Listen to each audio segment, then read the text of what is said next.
अभी भी कंफ्यूजन है सर्विस टैक्स और सर्विस चार्ज में। पहला थोड़ा सा आप इसे हमें समझा दीजिए, और दूसरा ये कि भाई जब हम जाते हैं तो टिप तो देते ही हैं, तो क्या ये जो सर्विस चार्ज लगाया जाता है ये इकट्ठा होता है महीने में, उसको पूरी तरह से जोड़ा जाता है और फिर जितना भी स्टाफ है उसमें बांटा जाता है, या ये कैसे? आपने दो बड़े अच्छे दो सवाल पूछे, दोनों को मैं बांट के दूंगा। पहला, आपको पता नहीं याद हो, और हमारे दर्शकों को जरूर याद होगा, आपको याद है एक ट्विटर पे एक ट्वीट चला था कुछ समय पहले, 2 अंडों की बिल थी और बहुत वो फेमस हुआ था कि उसमें जो टैक्स थे एक 5 सितारा होटल में कि जितने के अंडे थे उससे ज्यादा मुझे लगता है एक मुर्गी फार्म खोल दिया जा सकता था। एक बड़ा किस्सा था, खैर उस किस्से में नहीं हम जा रहे हैं। अब मामला क्या है, सर्विस टैक्स कानूनी है, आज जीएसटी का पार्ट है। गुड्स एंड, आप बाल कटवाते हैं सर्विस टैक्स देते हैं, आप इंश्योरेंस पॉलिसी लेते हैं हर साल उसका प्रीमियम भरते हैं तो आप सर्विस टैक्स सरकार को देते हैं, और सर्विस टैक्स केंद्र सरकार लगाती है। अब क्योंकि जीएसटी की व्यवस्था में ये मिलके हुआ है, ये इसका बंटवारा भी होता है, वो अलग विषय है। सर्विस टैक्स कानूनी एक टैक्स है, आप 1 रुपए की चीज वहां पे खरीदें या 10,000 रुपए का खाना खाएं, सर्विस टैक्स एक रेट पे वहां पे आप पे लगता है, 18% की दर पे।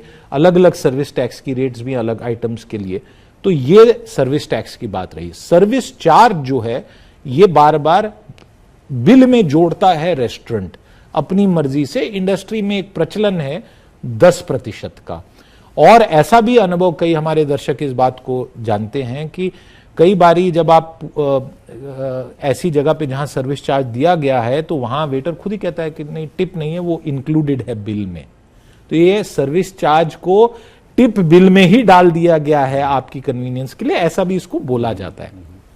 ये तो एक इशू रहा।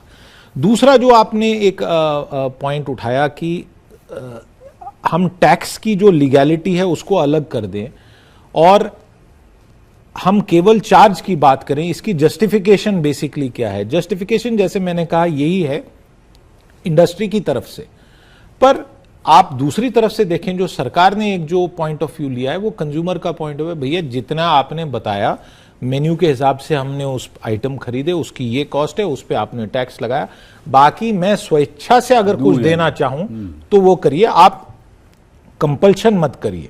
और मेरा मानना है कि ये एक प्रकार से कंज्यूमर प्रोटेक्शन के चलते ये स्टेप लिया गया है।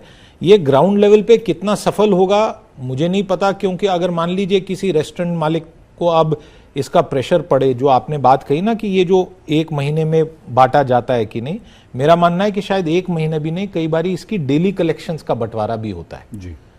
क्योंकि जो आप समझ लीजिए 16,500 रुपए की अगर एवरेज आमदनी है तो उनके लिए 30 दिन भी कई बार उतने पैसे पे निकालना मुश्किल होता है। बिल्कुल ठीक कह रहे हैं।